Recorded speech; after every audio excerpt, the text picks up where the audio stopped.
Known for its deep and broad influences around the world, France is a world leader throughout history in different aspects of culture, including cuisine, philosophy, music, art, film, fashion, literature, and sport.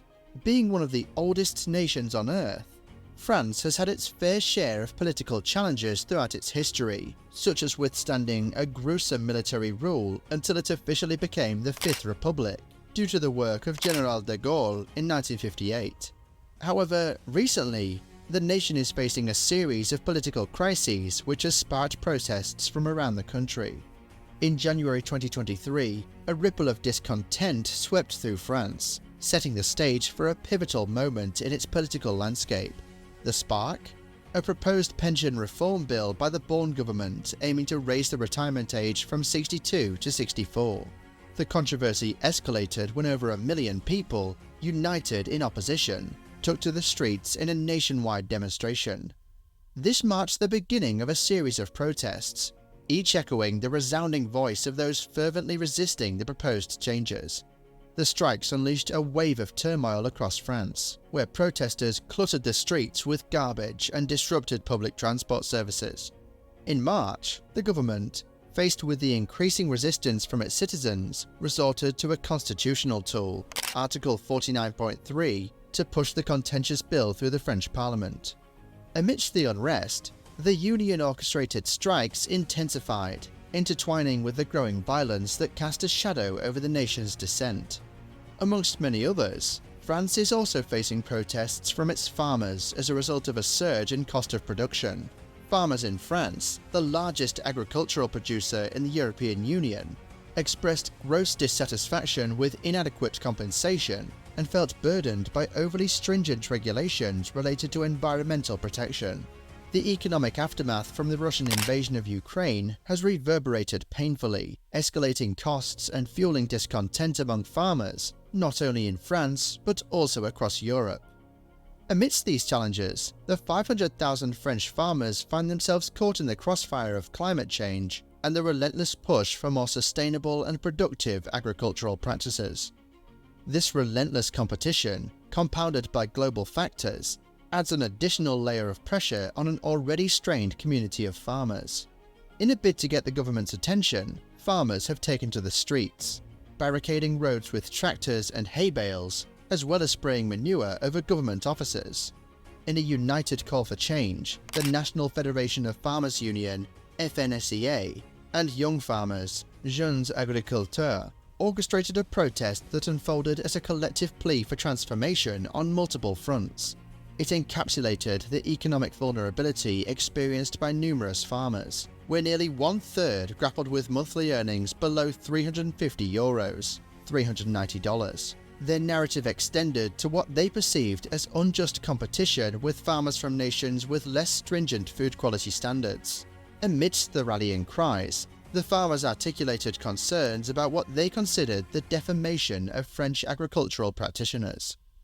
They pointed fingers at urban populations and politicians, accusing them of aligning with narratives that painted an unfavorable image of farmers, a disheartening phenomenon coined with a poignant term, agri-bashing. The protest, echoing the stories of economic struggles, perceived injustices, and a plea for respect, sought to spotlight the challenges faced by those deeply entrenched in the agricultural landscape. An attempt by the government and retailers to bring down food inflation has left many producers with the inability to cover high costs for energy, fertilizer, and transportation. The decision by the government to eliminate a tax break on diesel fuel for farmers, as a component of a broader energy transition policy, became another confounding issue. In the agricultural world of France, a prolonged struggle has remained consistent through the lives of farmers, opening up into a spiral of challenges. Two predominant concerns stand at the heart of these challenges, with the first concern being an obvious one: income. For French farmers, particularly those navigating the realm as smaller, independent cultivators, a resounding lament echoes through their fields. The struggle of insufficient earnings, a jarring reality that threatens the very fabric of their livelihoods.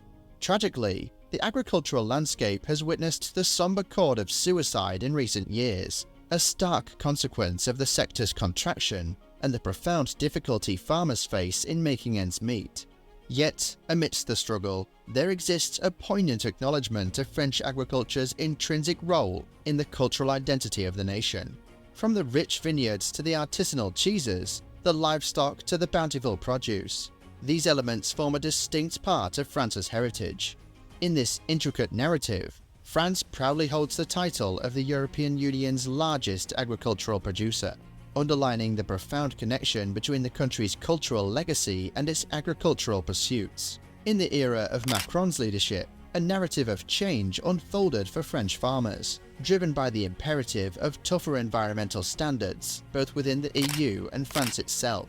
These mandates propelled farmers into a realm of investing in novel production methods, reshaping the landscape of their age-old practices. However, as waves of the COVID-19 pandemic reverberated globally, an unexpected consequence emerged. Consumers, grappling with the aftermath of inflation, embarked on a quest for more affordable products. This quest ushered in a formidable competitor, products from beyond the EU's borders. The repercussions were felt deeply by French farmers, compelling them to part with their produce for meagre profits, and in some cases, none at all. This struggle pointed to a larger issue, the challenge exaggerated by the presence of competition and the complexities of free trade agreements. The EU's impending trade agreement with Mercosur, an economic bloc encompassing Argentina, Brazil, Paraguay and Uruguay. The agreement sought to diminish tariffs on imports, particularly agricultural products. In the eyes of many in France, this move symbolized the opening of Europe's gates to foreign products, tilting the competitive advantage towards these nations. For the farmers, the concern extended beyond Mercosur, encompassing trade agreements with nations like Chile, New Zealand, Kenya and Ukraine. These nations, lacking the stringent agricultural production standards of the EU, introduced an element of unfair competition driven by lower prices. In this narrative, the struggle for survival intertwined with the complexities of international trade agreements, marking a pivotal chapter in the story of French agriculture. On one side, there exists the radical voice of the leftist Confédération Paysanne, echoing the fervent sentiments of those who yearn for progressive change. Their vision, deeply rooted in principles that transcend traditional norms, adds a dynamic layer to the discourse within the agricultural community. Contrastingly, the stage is shared with unions like the Coordination Rurale, representing a tapestry of right-wing interests. Their narrative, shaped by a different set of values, paints a distinct picture in the broader canvas of agricultural advocacy. In the intricate tapestry of French politics, the story of President Emmanuel Macron unfolds against the backdrop of a challenging relationship with the country's farmers. The narrative is most poignant for small rural farmers, grappling with the transformative waves of globalization and the looming shadows cast by the ascent of large agribusiness concerns. Since taking office in 2017, Macron found himself in a delicate dance, attempting to navigate the complex terrain where environmental concerns intersect with the pressing needs of rural farmers. This struggle was not without its political repercussions, as right-wing politicians seized upon the discontent among farmers, transforming it into a rallying point for their own agendas. In the early days of his mandate, Macron boldly advocated for farming practices aligned with the environmental standards championed by the left, socialist and green parties. However, the landscape proved turbulent, marked by protests that demanded adjustments to these policies. The president, ever mindful of the delicate balance required to govern, found himself recalibrating his approach. As the political stage set the scene for Macron's re-election run in 2021, a new chapter unfolded. The president, cognizant of the perception of elitism that clung to his image, sought to shed this label. Recognizing the pulse of France's rural population, he endeavored to bridge the gap, demonstrating a renewed commitment to understanding and addressing the needs of those toiling in the heartlands of the nation. The political narrative, interwoven with environmental concerns, rural dynamics, and the influence of agribusiness, paints a portrait of a leader grappling with the ever-shifting dynamics of governance in France. In French politics, the influence of farmers' unions emerges as a force to be reckoned with, showcasing a reach far beyond their numerical representation in the labour force, a mere 3%. The protests became a pivotal chapter, a demonstration not only expressive of the union's organisational prowess, but also an indication of Macron's political vulnerability. The numerous demonstrations and protests expressed by farmers in France are only a testament of what can be achieved in unity, and it was enough to put agricultural issues on the EU summit's agenda, although it may have taken extreme measures to ensure their voices were heard. It is only expected that the government takes measures to alleviate the grievances of its people. Remember to subscribe to our channel if you found this content valuable. We'll see you in the next one.